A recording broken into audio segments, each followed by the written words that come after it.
CSS dimensions. How CSS deals with dimension of an element. ہمارے پاس CSS میں ہم width اور height کو separately کسی بھی ایلیمنٹ کے لیے اسپیسیفائی کر سکتے ہیں. لائک ان دس ایگزامپل ہم نے امیج کے ایلیمنٹ کے ساتھ ایک width دی ہے. So it will show something like this. اگر امیج کے سائز جو بھی ہو, ہم جب اس کا ایک اسپیسیفک سائز مینشن کر دیں گے تو it will stretch یا کمپریس کرے گا اس کو اس پرٹیکولر سائز پہ. ہم اسی طرح منیمم ہائٹ بھی اسپیسیفائی کر سکتے ہیں کسی ایک پرٹیکولر ایلیمنٹ کے لیے.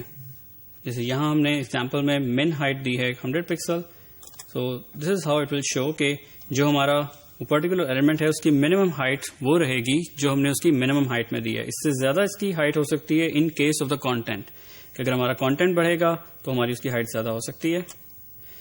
ہمارے پاس جو ٹپیکل ڈائمینشن پراپرٹیز ہیں دوز آر ہائٹ, جس کی ٹپیکل ویلیو یا آٹو ہو سکتی ہے یا لینتھ ہم اسپیسیفائی کر سکتے ہیں یا پرسنٹیج میں ہو سکتی ہے یا پھر وہ انہیریٹ ہو سکتی ہے.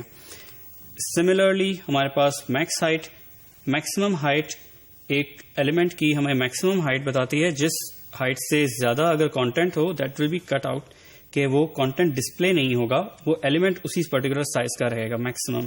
اسی طرح میکسیمم وڈتھ کی پراپرٹی ہے that works in the same way.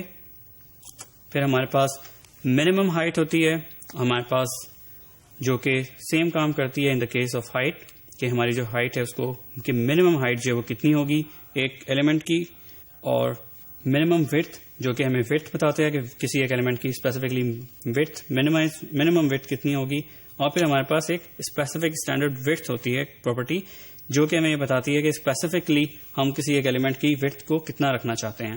Remember کہ ہمارے پاس جو منیمم ہائٹ یا منیمم وڈتھ جو ہیں اور وڈتھ میں ڈفرینس جو ہے وہ صرف کانٹینٹ کے بیس پہ جو ہے ڈفرینس ہوتا ہے, کہ اگر ہم نے اسپیسیفائی کیا ہوا ہے وڈتھ کو تو اس کی اسپیسیفکلی وہ وڈتھ رہے گی, لیکن اگر ہم نے مین وڈتھ اسپیسیفائی کی ہے تو اس کانٹینٹ اس ایلیمنٹ کی منیمم وڈتھ تو اتنی ہوگی, لیکن ان کیس اگر اس کا کانٹینٹ انکریز ہوتا ہے تو وہ اس ایلیمنٹ کی ہائٹ اس سے زیادہ انکریز ہو سکتی ہے.